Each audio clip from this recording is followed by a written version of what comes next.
O, di ba? Tanggal ang pagod namin. Yun ang masarap kapag tita ka eh. Pwede mong hiramin yung pamangkin mo at kapag ayaw mo na ng responsibilidad ay pwede mo nang isoli sa magulang. Hi guys! This is me, your Tita Laika. Samahan niyo ako ngayon sa araw ko na ito. Sasamahan niyo ako hanggang sa buong maghapon. Tita Laika.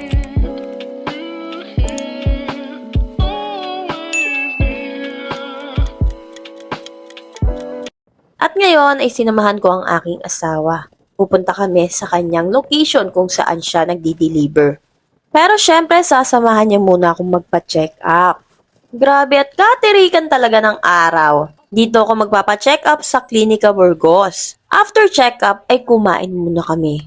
Bago tuluyan kaming mag-deliver. Syempre, mas masarap magtrabaho kapag busog ang iyong tiyan. Yung kainitan na nga ng araw tapos wala ka pang kain. Naku po.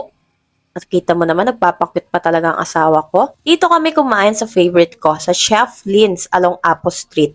Kung taga Mantalban kayo, alam nyo yan, masarap dyan.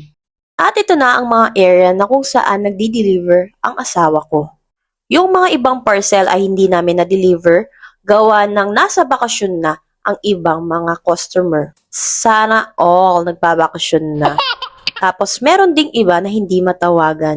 Uy, may home credit kayo? Ayaw nyo sumagot? At yan ang asawa ko, tinitignan niya ang kanyang muka.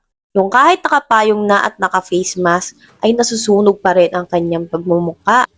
Don't worry kasi nagsasunblock naman na po yan. Lagi ko siyang pinapaalalahanan. Maraming area siyang tinideliveran. Nung araw na yon ay medyo kakaunti lang ang parcel. Kaya halos mabilis lang din namin natapos yung pag-deliver niya. Medyo nahirapan lang kami sa ibang part na hindi matawagan ng customer or di kaya wala dun sa area or sa kanilang mga bahay. After delivery ay kailangan nating i-remit ang pera. Kita mo naman yung bubungot sa inyo. Ama ka na. Dito nagre-remit yung asawa ko sa Bayad Center. Makikita nyo rin ang Holy Week schedule ng Bayad Center. Napakasipag ng asawa ko. Uy! After that ay bumalik na siya sa hub. Binalik niya na yung mga parcel na hindi niya na i-deliver. Pagkatapos naman nun, ay bumiyahe kami papunta ng Ampid. Para nang sa ganon ay kumuha ng aming mga karne.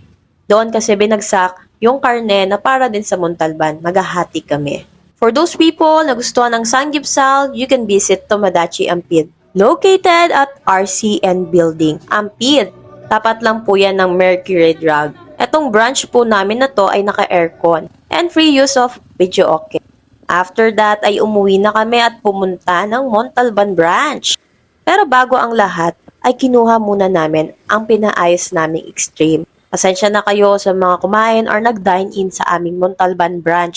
That time kasi ay sira ang aming Extreme. Kung naghahanap kayo ng murang paggawaan ng inyong mga appliances, dito ang puntahan ninyo. At ito ang Montalban branch. Medyo nakakapagod ang araw at biyahe na ito. Kaya naman pumunta kami sa aming pamangkin para kami ay mag-recharge. Kita niyo naman ang gwapo na yan. O diba, tanggal ang pagod namin. Yun ang masarap kapag tita ka eh. Pwede mong hiramin yung pamangkin mo at kapag ayaw mo na ng responsibilidad ay pwede mo nang isoli sa magulang. Pero yung ganitong kagwapo talaga, dapat hindi na to sinasoli.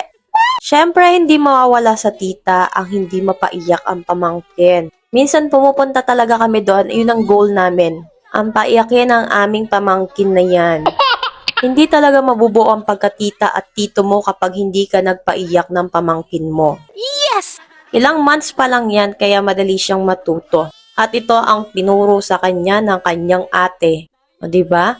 Soon to be policeman. At ang kanyang bala ay ang kanyang mahiwagang bibig. Tawa kami ng tawa dyan.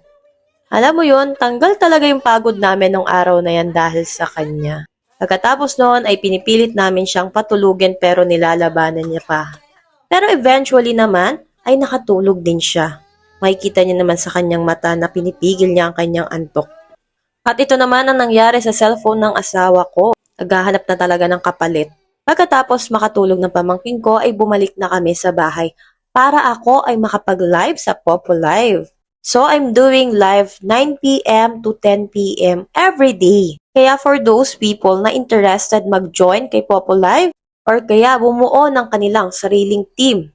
You can message me on my WhatsApp. Iga-guide ko kayo hanggang makilala nyo ang application na to. I also have tutorials. You can also check on my TikTok account, Facebook, IG, or kaya sa YT. Watch nyo lang yon para may mas matutunan kayo about kay Popolife. And if you have any concerns regarding on Popolife or kaya may mga questions kayo, pwede nyo yang i-comment sa mga videos na nagawa ko. After my live ay pumunta naman ako ng store para i-close na yon at mag-close ship na din. So inayos natin yung expenses at saka yung mga sales for the day. Medyo nagulat ako nung part na yan kasi dumating yung aking AirPod. After closing, ay umuwi na kami ng papa ko. Ayan, hindi namin yan pinapatay kapag gabi para nakikita at napapansin din ninyo. Katabi kami ng Outchoice Laundry, located at Eastwood. Malapit kami sa Greenbreeze Phase 2. And ang building namin ay ANC Building.